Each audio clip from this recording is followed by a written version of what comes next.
سابق general counsellor حاجی محبوب علی نے نیشنل پریس کلب کے صحافیوں سے بات چیت کرتے ہوئے کہا، اوسطا محمد سٹی میں سیاسی بنیادوں پر چیف افسران کی ٹرانسفر اور پوسٹنگ کی وجہ سے اوسطا محمد فردوس کالونی سمیت سٹی کے کئی محلوں میں اس وقت صفائی اور کچرا نہ اٹھانے کی وجہ سے بچے مختلف امراض میں مبتلا ہو رہے ہیں۔ حاجی محبوب علی نے کہا، فردوس کالونی میں رہائشیوں کے گھروں کے سامنے اور مسجدوں کے دروازوں پر گندگی کے ڈھیر لگ چکے ہیں، جبکہ گندگی کی وجہ سے اسکول جانے والے اور مسجد جانے والے نمازی گندے پانی سے گزر کر جانے پر مجبور۔ Secretary local government chief officer اوسطا محمد حاجی محمد انور سے اپیل کرتے ہیں کہ وہ فردوس کالونی کے صفائی اور خاص طور پر کچرا اٹھانے کے لیے عملی طور پر اقدامات کریں تاکہ عوام سکھ کا سانس لے سکے۔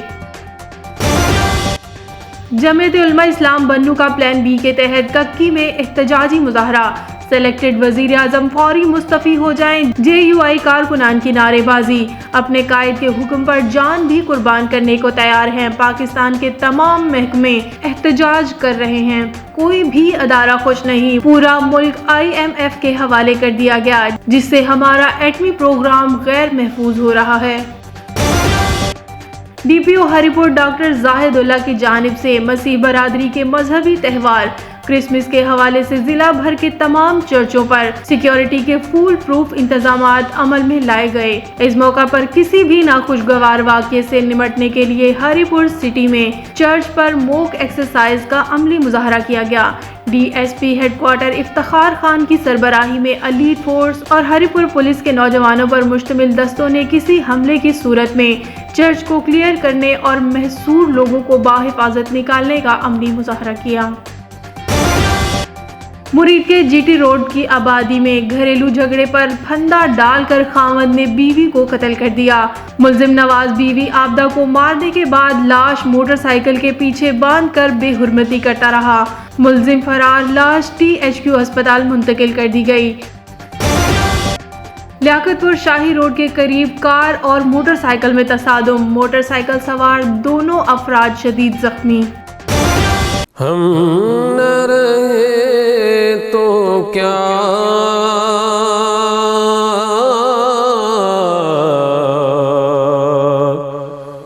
یہ جہاں تو رہے گا، مریضان عشق کا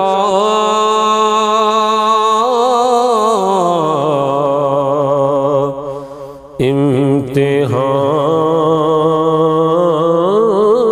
تو رہے گا۔ بڑی شخصیات کا نام کبھی نہیں مرتا، قدردان ان کا نام ہمیشہ یاد رکھتے ہیں۔ ایسی ہی ایک عظیم شخصیت امیر محمد اکرم آوان ہیں۔ ان کی پیدائش نورپور سیٹھی میں 31 دسمبر 1934 کو ہوئی۔ امیر محمد اکرم آوان کو یہ شرف حاصل ہے کہ وہ اسلامی تاریخ میں ایک بہترین مقرر ہونے کے ساتھ ساتھ ایک بہترین شاعر اور نثر نگار بھی ہیں۔ آپ نے لفظ فقیر اور سماپ کو اپنی شاعری میں بہترین انداز سے بطور تخلص استعمال کیا۔ آپ کا یہ عظیم کارنامہ ہے کہ آپ نے 21ویں صدی میں رہنے والے مسلمانوں کے لیے آسان فہم زبان میں قرآن کا ترجمہ، تشریح اور شرح لکھنے کی سعادت حاصل کی۔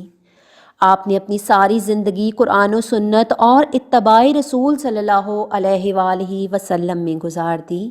آپ آخری وقت تک اللہ اور اس کے رسول صلی اللہ علیہ وآلہ وسلم کی محبت لوگوں کے دلوں میں اجاگر کرتے رہے۔ آپ کی دوسری برسی کے موقع پر آپ کے ایصال ثواب کے لیے دارالعرفان منارہ میں قرآن خوانی اور کلمہ شریف کا اہتمام کیا گیا۔ اس موقع پر آپ کے موجودہ جانشین عبدالقدیر آوان نے، جو کہ سلسلہ نقشبندی اویسیہ کے شیخ ہیں، آپ کی زندگی کے مختلف پہلوؤں پر روشنی ڈالنے کی سعادت حاصل کی، اور اس کے بعد شیخ عبدالقدیر آوان کی خصوصی دعا سے اختتام ہوا۔